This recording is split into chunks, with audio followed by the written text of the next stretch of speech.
So we stumbled upon this article on Politico. The title is "The Saudi Crown Prince is Talking About an Assassination, His Own." Welcome to your one-stop hub for global news, sports, finance, and celebrity gossip.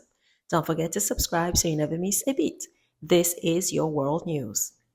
So as you know by now, there has been some instabilities in the Middle East, and this started with the attack on Israel back in October.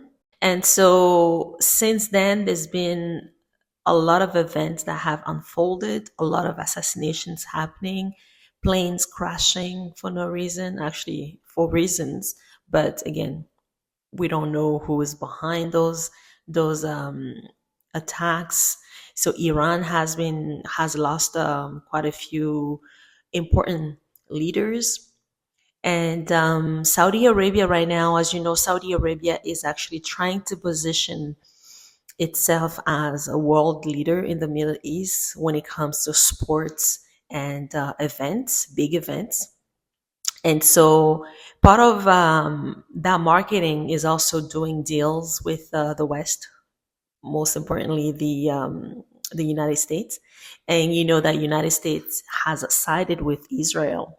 And so we believe what the Saudi prince is actually doing is making sure that whatever deals he's signing with the US is on the open somehow. And he's actually saying, well, hey, I fear for my life because I've seen other people that worship the same God as myself, or other people from countries that are similar, that share similar values and religion as my country. And by that we mean Islam, being attacked. And I want to make sure that I'm safe. And if something were to happen to me, well, I called it first. So we think that's what's happening here. And the Saudi crown is actually very, very, very bright. So we are going to go over the article, but not really in details. We will kind of give you the headlines and you could read it if you like. Again, it's political, and we find this piece quite intriguing. So in summary, the Saudi crown prince Mohammed bin Salman, so we're going to refer to him as MBS. So the Saudi crown prince has expressed concerns to the United States lawmakers and the risks to his life due to his pursuit of a significant deal involving US and Saudi Israeli relations, including the normalization of ties between Saudi Arabia and Israel. He has referenced the association of Egyptian leader Anwar Sadat, who was unlived after signing a peace deal with Israel to emphasize the dangers he faces. MBS insists that any agreement must include a credible path to a Palestinian state, particularly in light of heightened Arab anger following the Gaza war. So the Gaza war we're referring to has started a long time ago, but the reignited Gaza war started in October. The deal is still under negotiation, and it includes U.S. commitments to Saudi Arabia, such as security guarantees, support for a civilian nuclear program, and economic investments with Saudi Arabia, potentially limiting its ties with China and establishing formal relations with Israel. However, the Israeli government has been resistant to including a viable path to a Palestinian state, which MBS sees as essential for regional stability and his own security as the custodian of Islam's holy sites. So, what MBS is really saying here in plain words is that for them to be able to have these cordial agreements with Israel and United States, there has to be peace in the region, the Middle East region. And if there isn't peace, well, then the agreement is almost null.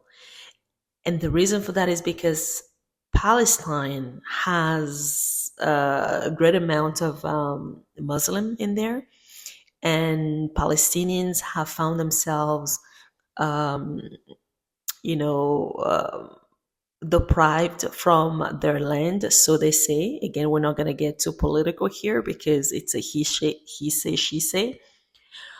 So the Muslim in Palestine are being, according to the news and according to the protests, as of late, Palestinians have been feeling like their lands have been taken away from them. They are being persecuted. And so Saudi Arabia is saying, well, for us to be able to have a treaty and a core among the US and Israel and make sure that economically we continue flourishing, we definitely need a guarantee from Israel to have peace in the Middle East, more precisely in Palestine. And once there is peace, or Israel can commit to that peace, then there could be somewhat of stability in those countries and things could actually continue peacefully. That said, is it ever going to happen? We're not pretty sure about that. It seems like Israel is really determined, especially now than ever, to put an end to the war between them and Palestine. How, we have no clue. Things are still unveiling as we're speaking. But whatever it is, we just hope that the leaders involved are able to find a common ground and an agreement of such to put an end to all this. MBS comments are seen by some as a strategic move to pressure the US into pushing Israel to agree to terms that would be favorable to Saudi Arabia and address the Palestinian issue. It is true, definitely, that this peace, or rather, the prince, Saudi prince, voicing his opinion on this matter specifically, that could potentially put an end to the issues of the war in the Middle East, for sure. It could be a catalyst for that. Despite the risks, MBS appears determined to move forward with the deal, which could significantly alter the geopolitical landscape of the Middle East. However, the deal's future remains uncertain, especially given the current Israeli leadership firm stance against the creation of the Palestine state. So Saudi Arabia will move forward with the deal with the United States, but of course, everybody will be on their toes, 10 toes, because anything could happen as so long as Israel does not sign that peace treaty or does not abide by, a peaceful accord in Palestine and therefore in the Middle East. There will always be a fear for a war. So if you want to read this article, we'll attach it to the comments and you could actually fetch it there. We love you for watching. We hope you enjoyed this episode and we will see you in the next one. Bye for now.